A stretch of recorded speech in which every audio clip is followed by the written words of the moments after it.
네, 안녕하십니까. 신지식인 정인태입니다. 저는 국립 한국복지대학교 특임교수를 역임했습니다.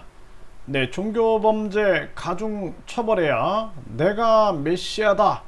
그리고 이제 범죄를 저지르는 거죠.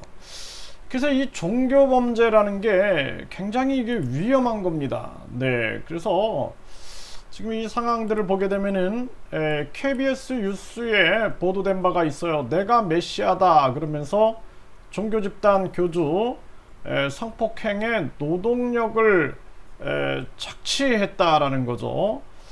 이 참 안타까운 일입니다. 네, 그래서 이 피해 여성이 5명인데 구원을 받으려면 시키는 대로 해야 한다 이러면서 이제 성폭력을 저질렀다라는 거죠. 그리고 이제 신도들을 직원 등으로 이용하며 노동력을 착취하게 되는 거죠. 참 안타까운 일이 아닐 수가 없습니다. 월급은 10만원에서 20만원 수준으로 주고요. 네, 참 안타까운 일이 아닐 수가 없어요. 이러한 상황들, 낮엔 공장, 밤엔 욕실로 수년간 여신도 성폭행한 사이비 교주, 네, 학교를 중퇴시키고 신적 존재 세뇌에 합숙시키며 착취했다라는 거죠. 피해자들이 돈 노려 모함 주장, 2심도 징역 12년이 떨어진 겁니다.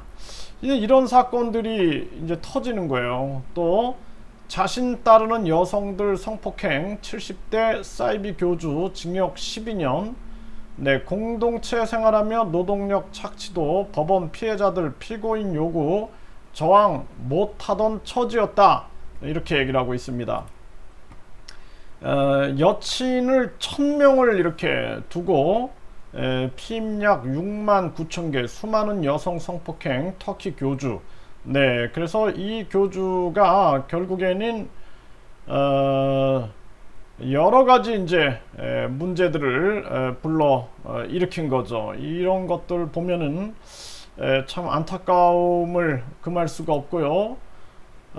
미성년 성폭행 사이비 교주의 최후 징역이 1075년이 선고됐다라는 것입니다. 이게 참 얼마나 안타깝습니까? 이런 정황들. 네, 여기 보면은 성폭행 혐의로 네, 굿뉴스에 보면은 성폭행 혐의로 피소된 한 교주에 대해서 강제 수사해야 한다라는 기사가 나오고 있습니다. 네, 이거 국민들이 아마 좀 많이 주의 깊게 지켜볼 거고요. 네, 이 전자 발찌를 차고 출소했는데 또다시 성폭행 의심되는 녹음 파일이 공개됐다라는 거죠. 2018년 전자 발찌 차고 출소를 했다라는 거예요. 네, 이게 또다시 이제 수사 선상에 오른 그러한 정황이 되고 있습니다. 참 이러한 문제들이 여러 곳에서 지금 일어나고 있는데요. 이 종교 범죄라는 게 무서운 것이 이 집단, 종교 집단이 이성을 상실하게 되고, 그리고 여기에 파시즘이 들어가서, 파시즘이라는 게 아주 전체주의죠. 아주 전체주의. 그래서 우리가 옳은 건 다 옳은 거고, 우리에게 반대하는 건 다 나쁜 거고, 이런 식으로 해갖고 집단 심리가 작용하게 되는 거죠. 굉장히 무시무시한 거죠. 그리고 뿐만 아니라 내가 메시아다 이러면서 범죄를 저지르게 되면은 심리적으로 심리 의존증이 있는 분들도 많아요. 예? 여러 사람들한테 의존하는 이런 사람들은 범죄에 노출될 수밖에 없는 것입니다. 그렇기 때문에 우리가 이 끊임없이 자기 수행을 통해서 이게 굉장히 중요한 거예요.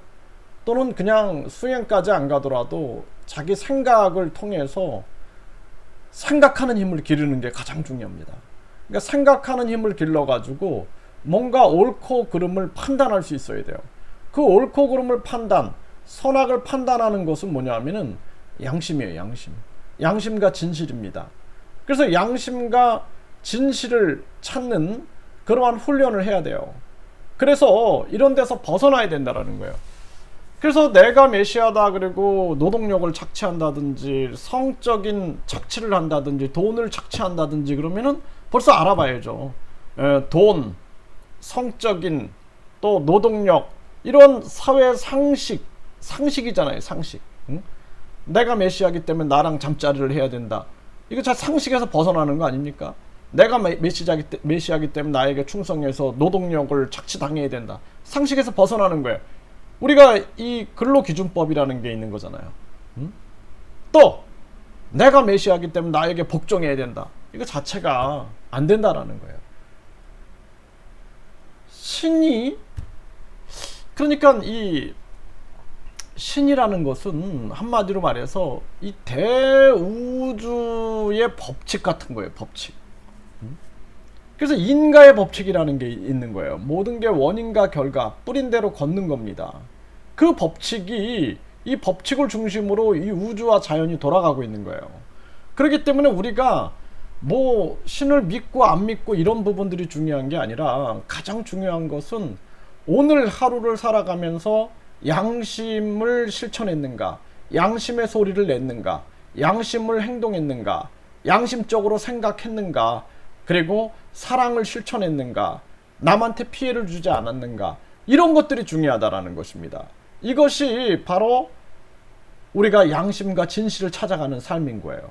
그래서 많은 사람들이 이 사회에 상식이 있어요. 상식. 그래서 어떤 종교인이든 간에 상식을 벗어나면은, 그리고 우리가 선, 악, 그러니까 인간이 살아가면서 양심과 욕심이 있는데 욕심을 선택하면은 이미 그 사람은 위험한 세계로 빠져나갈 수가 있는 거예요. 어떤 뭐 교수라든지 또는 뭐 정치인이라든지 종교인이라든지 누구든지 간에 양심과 욕심이 있는데 욕심으로 기울었다 그러면은 이는 큰 문제가 발생될 수 있다는 것을 깨닫고 빨리 돌아서야 된다는 거예요. 그래서 천체주의, 집단주의에 빠지면 안 됩니다. 그래서 항상 다양한 매체도 경험하고 다양한 책도 읽으면서 한쪽으로 빠지면 안 돼요. 항상 중도, 중용, 중간에서 한쪽으로 빠지지 않으면서 우리가 판단을 해야 한다는 거예요. 그러니까 정치도 보면은 우리나라가 좌파, 우파 해가지고 한쪽에 매몰돼가지고 아주 극우가 되고 극자가 되고 이러지 않습니까? 그게 아니라 항상 상식을 가지고 판단하고, 종교도 마찬가지인 거예요. 우리가 세상과 모든 걸 다 끊고 한쪽으로 매몰하다 보면은, 그리고 세 명이 그게 맞아, 메시아기 때문에 성을 갖다 바쳐야 돼, 세 명이 그러면은 진짜 그런가 이렇게 사람들이 생각할 수가 있는 거예요. 그래서 여러 사람들과의 소통 채널을 만들어 놓고 또 다양한 상식을 접할 수 있는 그러한 책이라든지 또는 그러한 또 방송도 접하면서 건전한 상식 속에서 살아가는 삶, 이것이 가장 중요한 삶이다, 이렇게 말씀을 드릴 수가 있고요.